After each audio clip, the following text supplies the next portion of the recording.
Hi hello. இப்போ நீங்கள் பார்த்துக்கிட்டு இருக்கிறதுக்கு பேர் தான் பிஸ்மில்லாபாத் சாம்பார் சாதம்னு சொல்லுவாங்க நம்ம ஊர் பக்கம். எப்படி செய்யலான்னு பார்க்கலாம் வாங்க. ஃபஸ்ட்டு ரைஸ் 1 கப்புனா அதில் ஹாஃப் பார்ட் முக்காது தால் எடுத்துக்கணும்.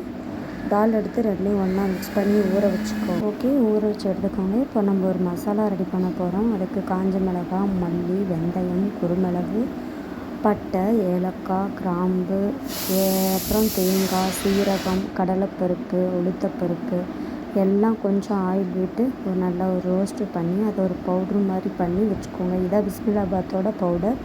அப்புறம் எண்ணெய், சின்ன வெங்காயம், பூண்டு, காய்கறி தேவைன்னா கேரட், பீன்ஸு, கத்திரிக்காய், முருங்கைக்காய் கூட சேர்த்துக்கலாம், இன்னும் நல்லாயிருக்கும். எல்லாம் போட்டு நல்லா வதக்கிட்டு ரைஸு இந்த ஊற வச்ச ரைஸும் தாலியும் போட்டு நல்லா எவ்வளோ போடுவோமோ போட்டு உப்புலாம் போட்டு நல்லா வேக வச்சுட்டு எடுத்துக்கணும். விசில் நல்லா குழையிற அளவுக்கு விசில் விட்டுக்கோங்க. அப்புறம் விசில் ஓப்பன் பண்ணிவிட்டு அப்புறம் கொஞ்சம் புளி கரைசல் ஊற்றி சாம்பார் அந்த கொஞ்சம் மிளகாத்தூள், மஞ்சள்தூள் ஆட் பண்ணி நல்லா ஒரு மிக்ஸ் பண்ணிக்கோங்க.